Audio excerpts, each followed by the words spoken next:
Hi everyone, my name is Jennifer, and I wanted to talk to you about the leadership onboarding program you're starting today. As a leader in our business and of our brand, you're responsible for two things: your results and how you get them. And those two things are equally as important. You're going to go through 3 modules as part of your leadership onboarding: Business Insight, the CSL, and Role Clarity. Now, these 3 modules lay the foundation for your ability to lead your team to deliver results. But these 3 modules can't make you a good leader.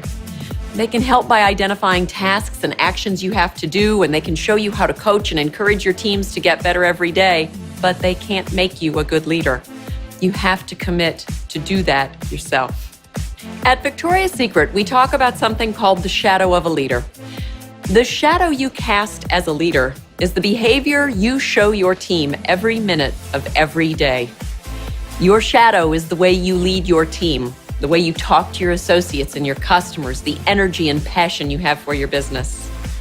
What you do, your team will do. They are standing in your shadow. And just like whenever you're standing in the sun, you're casting a shadow, every time you're in your store, you're casting a shadow too. Now let's get started with your leadership onboarding. Before you can really do anything to impact the results you're responsible for delivering, you need to understand what's happening in your business. So we'll start there. Now, we've identified 5 steps to doing a really thorough analysis of your business and identifying what actions you should take to continuously improve your results.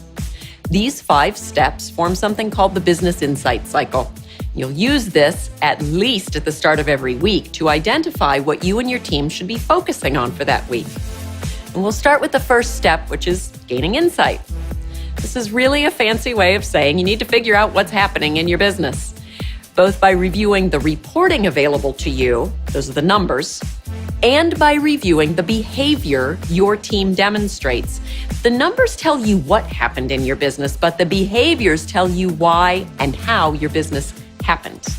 The sales equation is the easiest way to say which metric, that's what we call the numbers, is having the biggest impact on your business. Make sure your manager explains where you'll find this information. The sales equation is made up of traffic, conversion, UPT, that's units per transaction, AUR, which stands for average unit retail, transactions, ATV, means average transaction value, and what all these create, total sales. There's an example of the sales equation in your onboarding passport. I want you to pause the video and complete that sales equation, and come back to the video and we'll talk about what to do next. Okay, the next step in the Business Insight Cycle is prioritizing performance opportunities. Put simply, this step is asking you to figure out what you should fix first to have the greatest impact on your business. Look at that example sales equation you completed. In that example, focusing on which metric, conversion or ATV, will have the biggest impact on your business. If you said conversion, you're right. By improving conversion, you increase sales at a higher rate than you would if you focused on ATV, so you would prioritize conversion as the opportunity to focus on. Okay, let's move to step 3, determine the cause. And really, everyone, this is one of the most critical things to get right when you're analyzing your business. Determining the cause means figuring out why you have the performance opportunity you do. After you determine the cause, you make a plan to fix the performance opportunity and you put that plan into action. But if you haven't figured out the right reason for the opportunity, you could be planning to fix something that isn't broken. To make determining the cause easier, we've identified 9 potential reasons or root causes you can choose from. These root causes are listed here, and they're in your passport. Now here's a tip. To make sure you have the right root cause, if you've looked at your business and you've looked at your root causes and you've said, that's it, our root cause is definitely workforce management, which is a fancy way of saying rostering. We like fancy ways of saying things, don't we?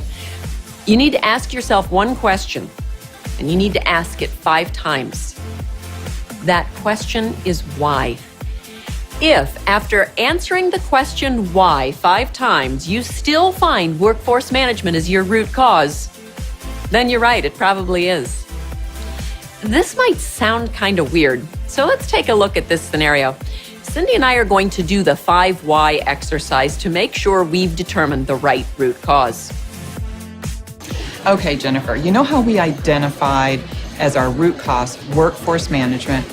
Just want you to go through the 5 whys with me. Let's make sure we've identified the correct root cause. Yes, okay. yes. We said workforce management. So, why did we identify that? At peak times, I observed, and as did you, not enough associates over the weekend and customers walking out. Absolutely. Friday night, 6 to 8, peak segment. I had 1 person on the sales floor. Okay. We I saw the same. lost it in conversion then. Okay. So, why were not enough people scheduled? Because they did not have the availability, right? Remember when we hired them, they could only work Monday through Friday. That's when we needed them. So we don't have availability for the weekends. You know what, Cindy? That's interesting. You're right. When we hired them, we had a different balance in the staff. I don't think this is workforce management.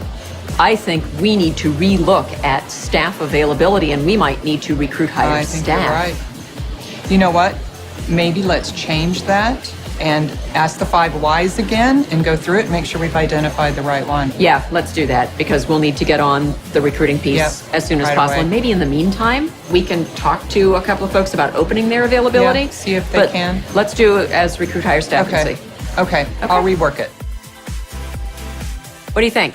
Did that make sense? Do you think you can do that with your management team? What about with your area manager? I think you can.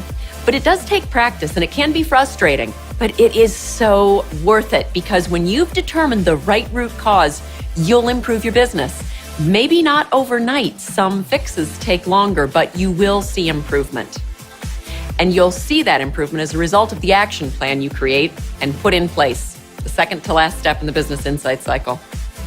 Here's the most important thing to consider when you're making a plan. Keep it simple.